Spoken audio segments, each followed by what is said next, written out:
భక్సింగ్ గారు ఆరంభ దినాల్లో హెబ్రోన్లో పరిచయం ఆరంభించినప్పుడు అంటే కొంతమంది నిరుత్సాహపడిపోయి సావాసం వదిలి వెళ్ళిపోయి ఇలాగ రకరకాలుగా ఆయన కూడా ఆటుపోట్లు ఎదుర్కొన్నాడు. అన్నిట్లో ప్రభు విజయం ఇచ్చి ఓపిక ఇచ్చి నడిపించి ఒక ఆయన అప్పుడు ఈ కీబోర్డులు అవి లేవు, లెగ్గారమనేమి ఉండేది, బాగా పాటలు పాడేవాడు. ఆయన కళ్ళు కనిపించేవి కాదు. ఆయన పేరు యేసుపాదం గారు. ఆయన భక్సింగ్ గారు ఆయనకు పెళ్లి చేయాలనుకున్నాడు. ప్రార్థన చేసి ఏదో ఒక ప్రపోజల్ చెప్పినారు.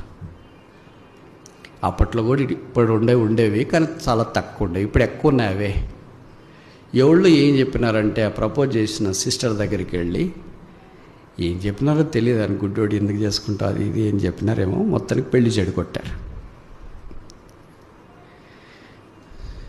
పెళ్ళి చెడగొడితే ఆ బ్రదరు చాలా నిరుత్సాహపడిపోయాడు. వీళ్ళు నా పక్కన ఉన్న వాళ్ళే పెళ్లి చెడగొట్టారు, భక్సింగ్ గారు ఏం మాట్లాడట్లేదు, ప్రభువు కూడా ఏంటి ఒప్పించట్లేదు ఏంటి అని ప్రభు మీద అలిగి సాహసం మీద అలిగి హెబ్రోను విడిచి వెళ్ళిపోయాడు. చాలా కాలం తర్వాత తిరిగి దేవుడు ఆయనతో మాట్లాడాడు. తిరిగి ఆయన హెబ్రోనుకు వచ్చినాడు. ఎక్కడ తిరిగినా అక్కడికే రావాలన్నట్లు, భూమి గుండ్రంగా ఉందన్నట్లు, ఎక్కడ తిరిగినా సిలువ దగ్గరికి ప్రభు దగ్గరికి రావాలి, అంతకంటే దూరంగా పోలేం. అందుకనే అక్కడ వచ్చిన తర్వాత గేట్లో వాళ్ళు వచ్చి భక్సింగ్ గారికి చెప్పారంట, బ్రదర్ యేసుపాదం హార్మోనిస్టర్స్ are right, you wants to see you. Yesupadam గారు వచ్చారు, మిమ్మల్ని చూడాలనుకుంటున్నారు. మనమైతే ఏమంటాం, లేడని చెప్పో. అబద్ధాలు నోటికి తెలియకుండానే వచ్చేస్తాయి కదా, అట్లా అలవాటు ఇన్బిల్ట్ ప్రోగ్రామ్ ఇది. ఆయన ఏం చెప్పాడు తెలుసు, ఆస్క్ హిమ్ టు కమ్, లోపలికి రమ్మని చెప్పు. ఆయన వచ్చాడు వణుకుతూ భక్సింగ్ గారి రూమ్లో. అప్పుడు భక్సింగ్ గారి రూమ్లోకి వెళ్ళాలంటే అంత ధైర్యము లేదమ్మా ఎవరికి. సరైన కారణం ఉంటే తప్ప, సరైన ఒప్పుకోలు ఉంటే తప్ప ఆయన దగ్గరికి వెళ్ళాడు. వెళ్ళిన వెంటనే బ్రదర్ సారీ అని కాళ్ళ మీద పడిపోయాడంటే భక్సింగ్ గారు అన్నారంటే, వాట్ హ్యాపెన్ బ్రదర్, ఏమైంది? ఆయన కాళ్ళల్లో సుడలు తిరిగినాయి. ఏం మాట్లాడాలి చెప్పలేదు. బ్రదర్, దేవుడి మీద, మీ మీద, విశ్వాసుల మీద, సహవాసం మీద నేను ఆయాసపడి వెళ్ళిపోయాను, తిరిగి వచ్చినాను, నన్ను క్షమించండి. మీరు క్షమించి ఇక్కడ ఉండమని అనుమతిస్తే నేను ఉంటా, లేకపోతే తిరిగి నేను వెళ్ళిపోతా, కానీ మీ క్షమాపణ కొరకు నేను వచ్చిన. ఇప్పుడు భక్సింగ్ గారు ఏమన్నారో తెలుసా, your place still vacant, stay here until Lord comes. ప్రభు వచ్చే వరకు ఇక్కడ ఉండండి, మీ స్థలం ఇంకా ఉంది.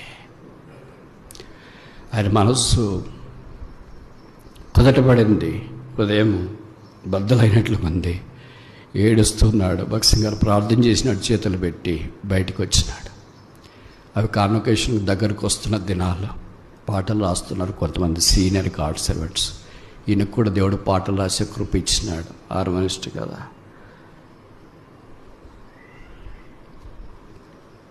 అప్పుడు ఆయన జీవితాన్ని అంతటినీ ఒక పాట రూపంలో రాసినాడు.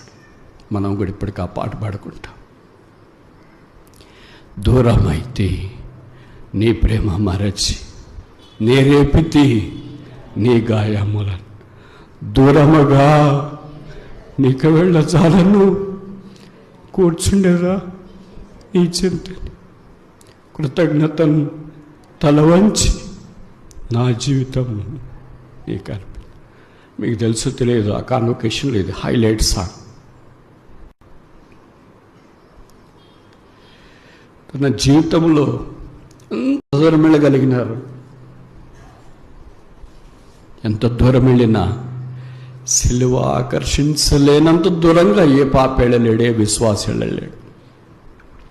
ఈ మధ్యాహ్నం దూరంగా వెళ్ళిపోయావా?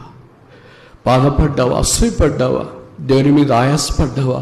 దేవుడు నాకేం చేయలేదు అని అనుకున్నావా? ఉద్యోగం లేదు, పెళ్ళి లేదు, పిల్లలు లేరు, ఇల్లు లేదు, వాకిలు లేదు, ఎంత నాకేమీ లేదని. అలాంటి భక్తులు మన ముందు వెళ్ళారు. అందుకని సాధారణంగా నేను ఆ పాట పాడుకోను, ఎందుకంటే అది ఎంత డెప్త్ ఉంది. కృతజ్ఞతను తల వంచి నాదు జీవము అర్పింతు నీకే, నన్నే ఇలా అంగీకరించు. జీవితాన్ని ప్రభు కొరకు శిలువ దగ్గర పాదాల దగ్గర పడడం, that's a true worship, true commitment, true dedication. నేను కోరుకున్నవాడు ఇతడే. అలాంటి వారి ద్వారా దేవునికి మహిమ, మనలాంటి వారి ద్వారా సాతానికి మహిమ. ఈ మధ్యాహ్నం ప్రభు దగ్గర నా జీవితం ద్వారా కూడా దేవునికి మహిమ రావాలా.